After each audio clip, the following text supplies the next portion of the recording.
get into this.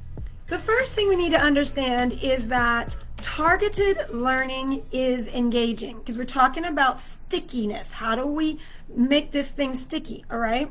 Targeted learning. Another word that we use in education for that is differentiated learning. So if you've heard that term thrown around, in the word differentiation, you hear different. So it's basically, in a nutshell, I am going to assess what is needed, and then I'm going to provide whatever's needed. So it's that support. If you got a chance to look at the previous little clip that we have, if not, after this is over, go back and take a look at the little photo that was dropped in last week and the difference between the three individuals trying to see the game. Okay. All right. So you need to assess what is it that is the need, and then we need to think through what would be the best way to go about supporting that need. Okay. Targeted learning is engaging. It's automatically going to be sticky because you have assessed the need, you know what the child needs, and they're going to be a lot more receptive because you're actually hitting on a need point. You're going right to the heart of the matter, and there's not a lot of filler. All right. The second thing that we need to kind of realize, understand before we get into this is that social learning is engaging. Social learning is engaging. Think about that. Think about the things that you have had to learn. Whether it was, how to cook, how to read, how to drive, even how to play a sport. Maybe you learned an instrument, right? All of those things that you learned were learned in a social environment. Now, sometimes the social environment might be larger, and sometimes that social environment is smaller, right? But for the most of us, we did not teach ourselves how to drive. That could be a little catastrophic if we think about it, okay? Anyway, so social learning is engaging because it is person to person. We're interacting. We are going to get emotion involved just by the simple fact that we are engaging one another. And we'll talk about that in just a little bit as well. All right. First thing you need to write down, front load the conceptual understandings for the week. All right. So I'm going to now need to back up. Well, what will be the understandings? What will be the concepts that we're trying to learn? All right. Especially this works really well in math classes. Okay. So before I get into the school year, I actually will sit down and look at the standards that I need to teach a particular grade level. Okay. And then what you want to do is you want to chunk those standards together, and you'll want to prioritize those standards. Now, the really cool thing is that for a lot of you, your districts already have personnel. They've already done this work for you. They've said, hey, start the year off with these concepts. And they kind of like wrap everything and spiral it around what is the heaviest concept or that needs to be taught this year. And everything else kind of builds around that, okay? Right? So you're trying to chunk standards together, because if you are trying to teach every single page of the book and do every single problem and work every single assignment that is in the curriculum, you're going to run out of time. And not only that, you're not going to have time to do the things that I am getting ready to share with you that actually are going to make higher impact. Remember, we're talking about high frequency impact. And if we are going to backward plan, we know our goal is the impact. Well, what do we have to do to get to that impact? Well, first we have to change our thinking around how we plan.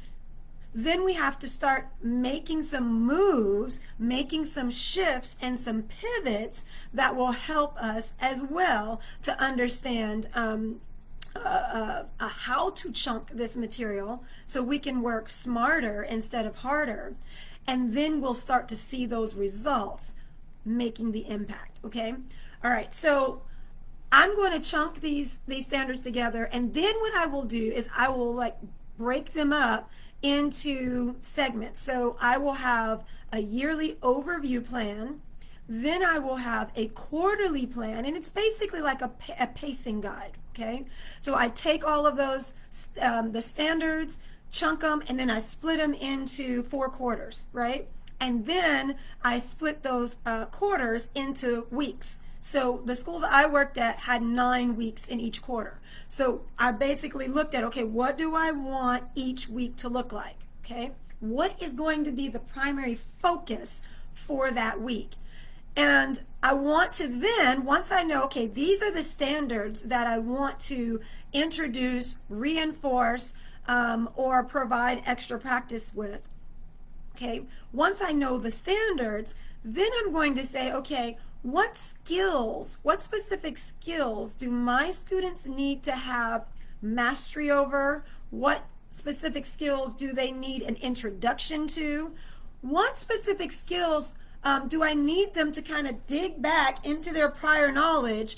Go back if you're in the 7th grade, and I need you to think back to what you learned in 6th grade or 5th grade. What skills do I need to maybe help them polish up on or remember that will help them be successful as we move into not only the new skill set, but the concept around the standard that I will be exposing them to and helping them master throughout the week.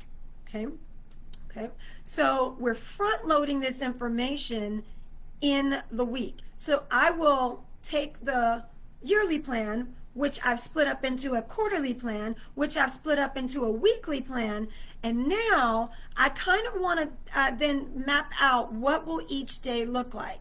And this is the framework that I was saying that you could use for the week. So my framework looked a little bit like this.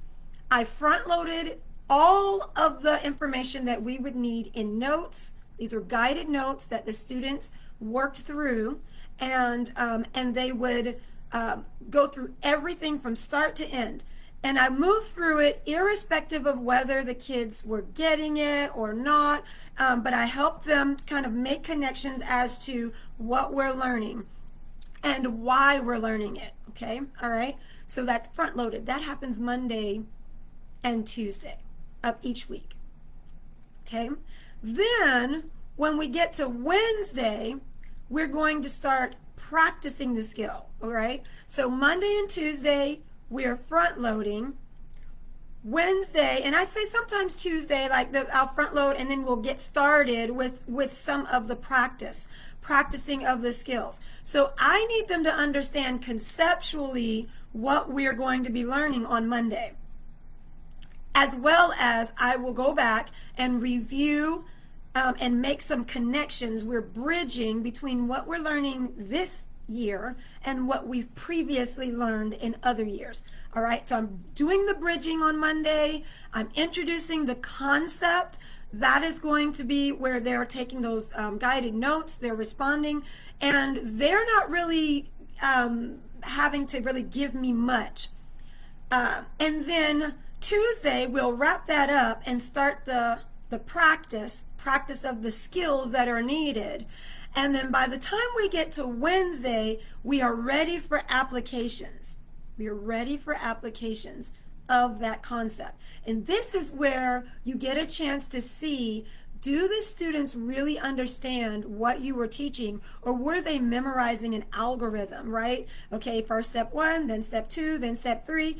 Can they apply those steps now to use the skill that you've given, so that you can actually know if they have mastered or if they're moving toward mastery of the standard? Okay, so in an essence, then Thursday, or well, let me back up. Wednesday, at the end of Wednesday's class, they are going to get some sort of mini assessment. It's really quick. A lot of times we just did like exit tickets, okay? And it's very important that you have been gauging through your questioning, and that's a whole nother segment, but you need to be asking open-ended questions and allowing the students to tell you what to do next and to explain to you why we're doing what we're doing next. And you're going to kind of sprinkle in there some of that social interaction because it's going to be somewhat of a slow release. So Monday, I'm doing most of the talking and I'm doing most of the, hey, this is where we're headed. Remember when you learned this? We're making those connections. But as we move throughout the week, I am going to do less of the instructing and less of the talking and get them involved in more of the talking because now they have a knowledge base. Not only are they going to be able to pull from last year's or the year before's material, but they're also going to be able to now have more to say and because they've interacted with the material that is current.